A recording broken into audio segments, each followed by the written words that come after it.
Okay, hey guys, I hope everyone's well. So today I'm going to do a video on packing for an adventure.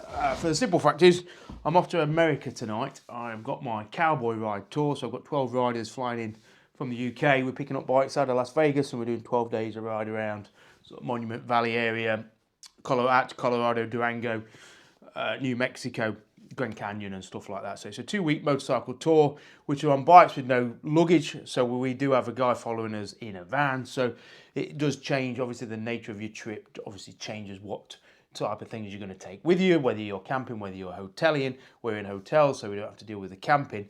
But there are elements I'm going to discuss. I'm going to go through what I've got in this box here that I put to one side to go in a bag. I'm going to take a Lomo bag, a 60-litre Lomo bag. Everything's going to go in there, and then when we get to America, what I need is going to go on my back in a rucksack, which I don't normally like rucksacks because I find they're uncomfortable, and the rest will go in the van. But I'm going to go through whether it's paperwork, mapping, documentation, clothing. I'm just going to go through some of the things I'm taking, some of the considerations I've made in choosing what to take and what not to take. People stress over what to take, and I think you always worry that you're not going to take enough, or that what normally happens is people take too much and never use most of it. I've just been to Sainsbury's and got myself a new holiday shirt, so this is my £15 purchase, so I shall wear this on the plane. Okay, so where are we going to start? I'll tell you what, we are going to start with underwear. It's always the best place to start.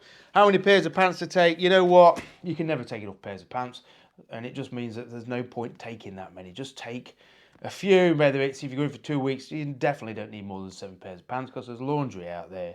Equally, there's no point labouring over getting your best pants ready for a trip. I've just been to Asda and I got 2 pairs of pants. There you go, 3 pairs for a tenner.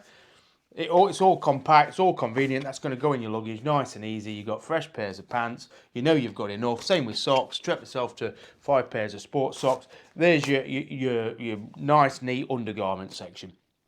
What I've known one person to do was to divide it up into days. So they get a t-shirt, a pair of pants and a socks, and they'd scrunch it up into 1 day's fresh on, and every other day put a new set on. I mean, I've got to be honest, when I'm traveling, I don't work like that. Pants will be on a few days, 3 days, 4, not 4 days, but you know what I mean. You've got to be realistic as to how you're going to live on the road versus how you live day to day.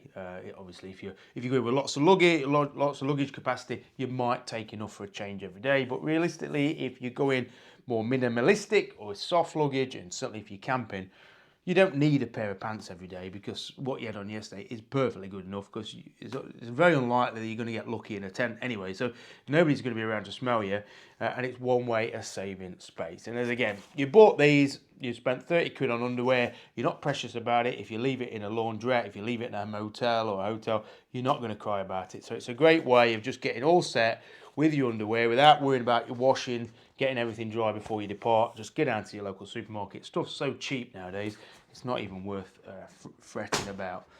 Going to start with, then going to move on to a helmet. Obviously, a helmet's going to be one of the main pieces of travel motorcycling where you're going to be wearing day in, day out.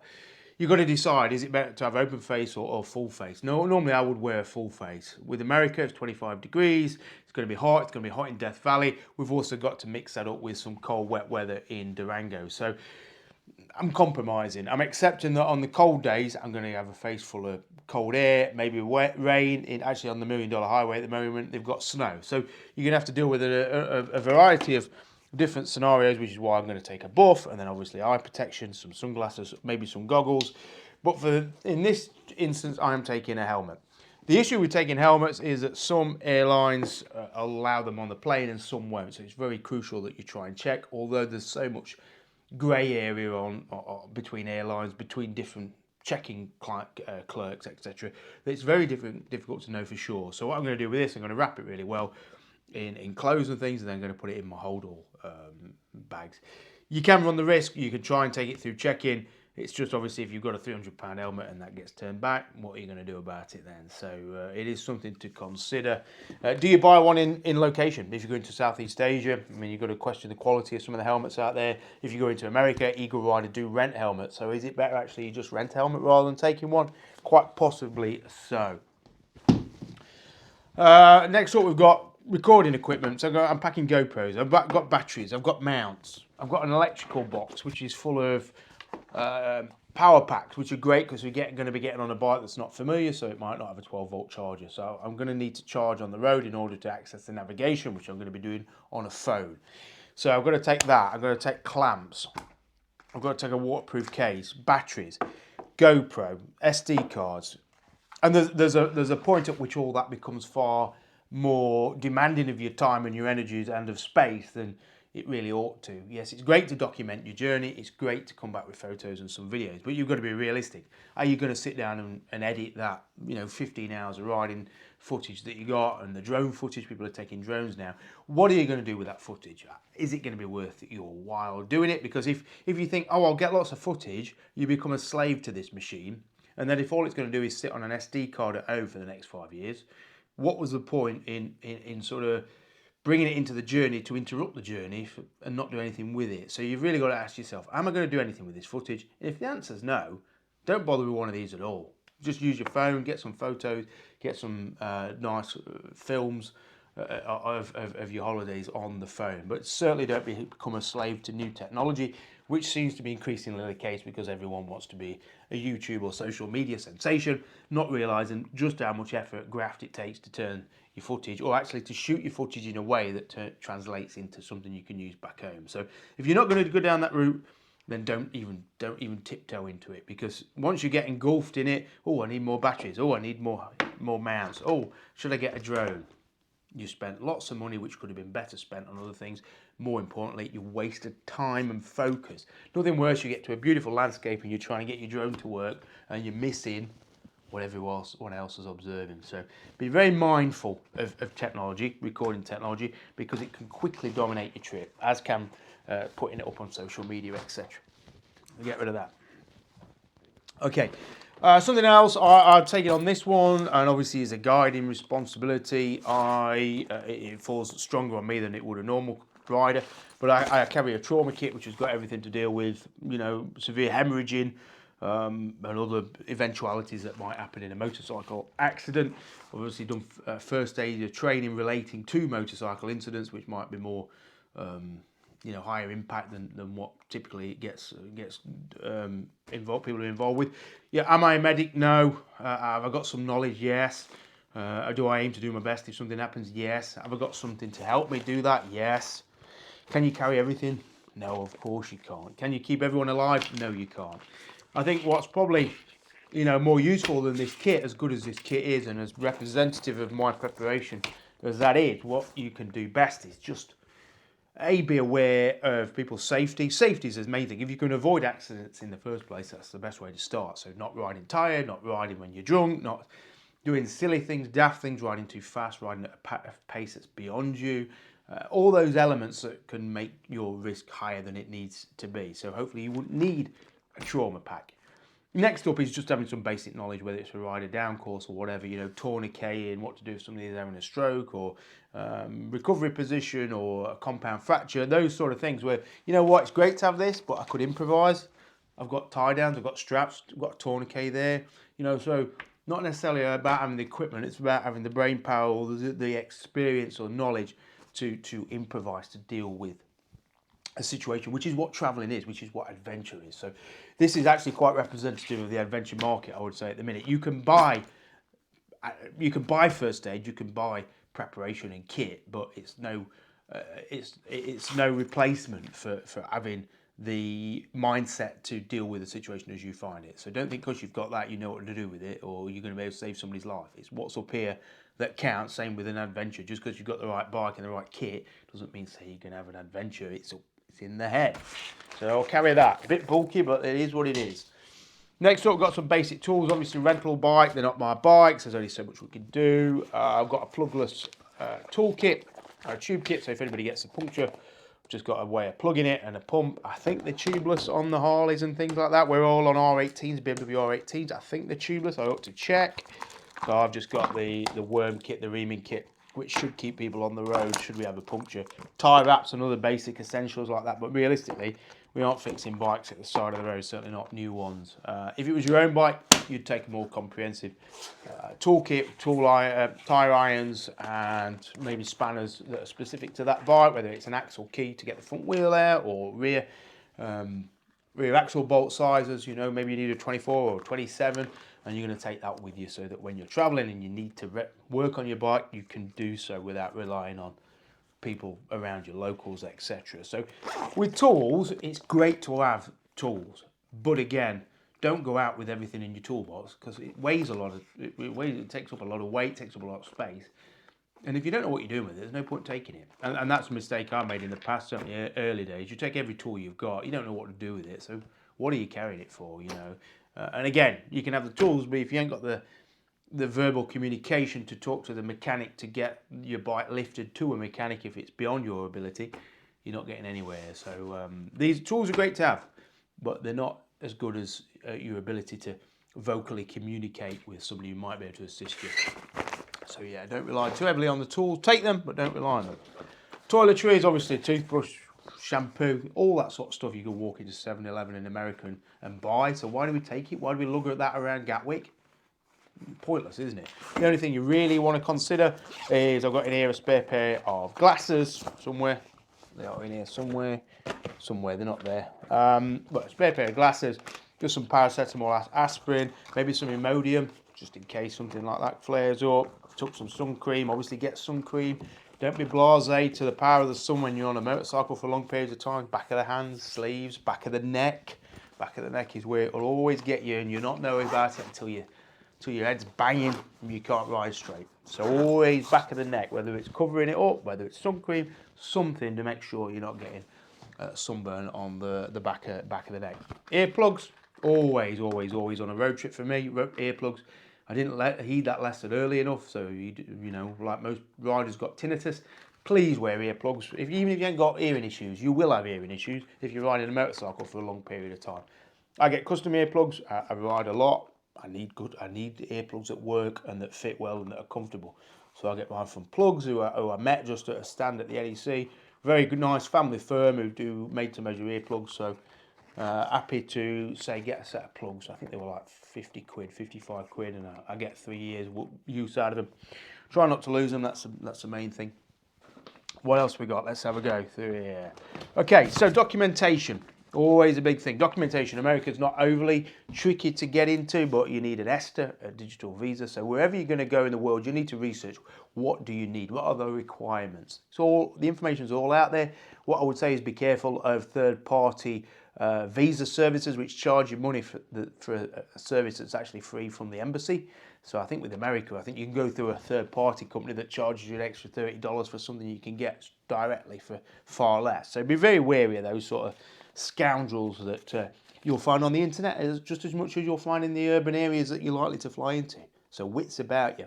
You know, again, what are we packing here? We're packing wits. We're packing intuition, emotional response to awkward situations, and your ability to react to them, and trust your instinct, trust your judgment. Judgment is a very important tool to have in your toolkit, really. And it's difficult to learn. You know, it takes a bit of time to learn to trust your instinct, but that's what's going to keep you, you know, healthy and happy on tour. Cash, I've got some cash from a cash machine. It's always good to have American dollars. Wherever you are in the world, it's always good to have American dollars. A passport that's up to date. Yep, got that. Travel insurance. Don't leave home without travel insurance. Please don't leave home with travel insurance. Make sure it covers your bike size. Some have a 125cc or less limitation. Make sure it covers you for motorcycle travel, not just rental whilst you're out there. There is a distinction in some policies, so make sure. Voyager Traveller is I go through. So please get that. Also, it's useful to have. So obviously, I'm a commercial tour provider, so I've got the next to kin details of everybody who's coming with me. I know their medical history and what might be issues during the trip.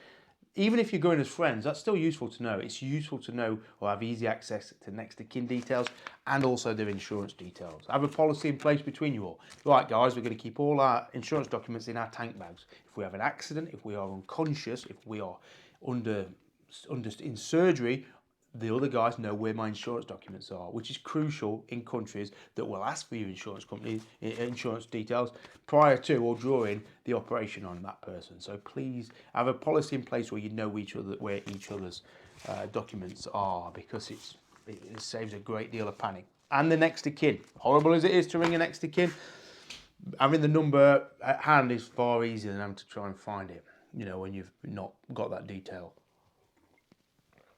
Next up, planning, mapping. What do we take? How do we plan a route? GPX, maps, whatever. There's so many options out there. Do we overplan? Do we meticulously plan? Do we prepare and then tailor the trip as we go along? Obviously, if I'm traveling solo, very much the latter. I would do my research. I would get paper maps. I would have an idea where I wanted to go, and I would meander in that direction and think if things needed to change, then they would do. I would book accommodation as I went, as I would find, whether it's camping or hotel, I would find it as I go. Obviously, with a group of 12 riders, we can't do that. Everything's got to be preordained, pre-booked, pre-selected, which takes away some elements of the adventure but makes it manageable and gives a certain predictability that allows 12 riders to ride with confidence and also to break away from the main group and do their own thing, knowing where they're heading to at the end of the day. Paper maps for me are invaluable in route planning. The sense of scale, distance, location of different places.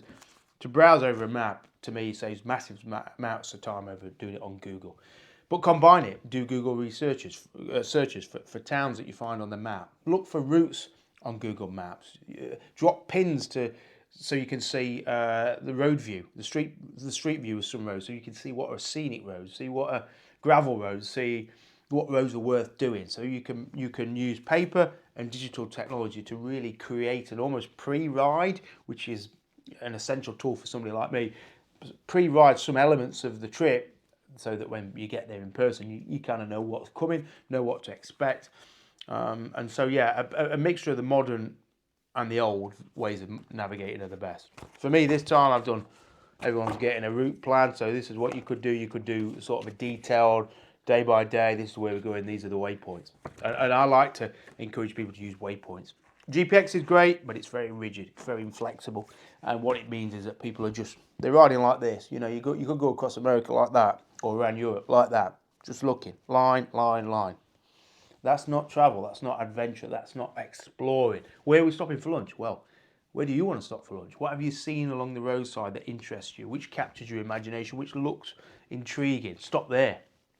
Don't stop where you've put a pin in on the map 15 weeks before. Stop where you think looks exciting as you go past it. Turn around and go back. That looks curious. That's where you're going to get the stories and the difference in travelling experiences between the groups.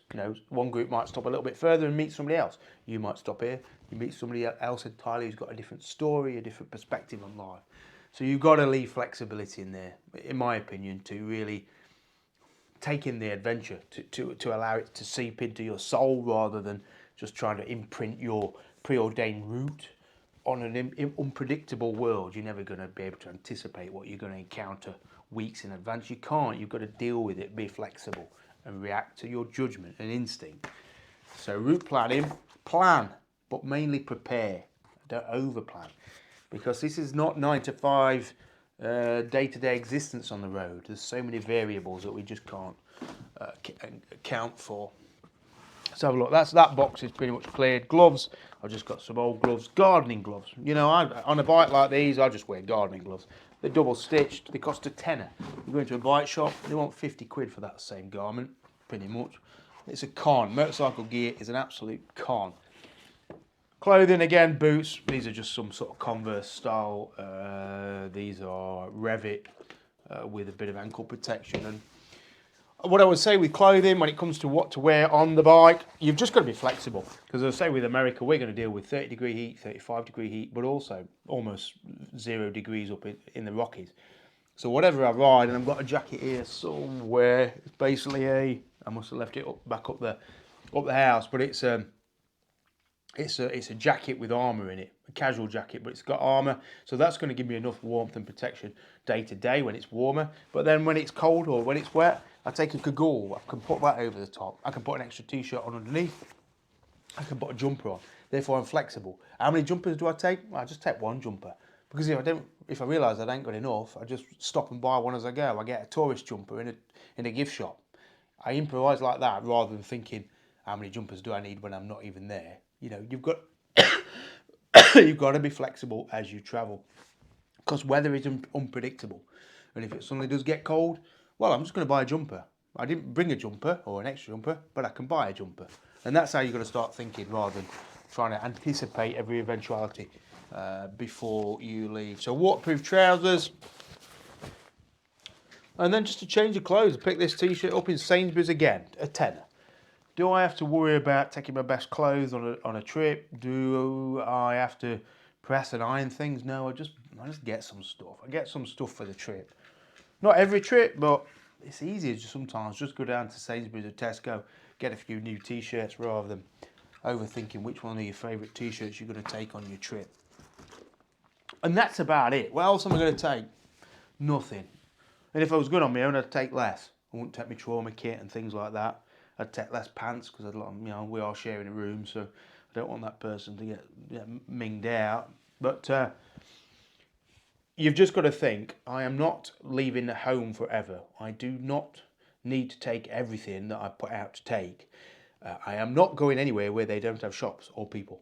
And therefore, there is nowhere on earth that I am travelling where they won't have the correct clothing for sale in the location where you're going to. So if you go to cold climates, they'll sell clothes for cold climates. If you go into a hot place, they'll sell, sandals and Speedos. So don't try and take everything, because you can't. You can't because otherwise you'll just end up with panniers full with stuff that you'll not use. Obviously, if you're camping, it's a bit different. You're going to have your camping gear on the back, but you still should be able to travel pretty minimalistically. Not saying you have to. I was just saying my observation of people who pack everything is that they struggle with their bikes. They struggle to manoeuvre them. They struggle getting on and off them and loading them and moving them around campsites. So it is a fine art, to be honest, and it takes practice, and you're going to get it wrong. You're going to take some things that you didn't need, and you're going to forget things that you should have took.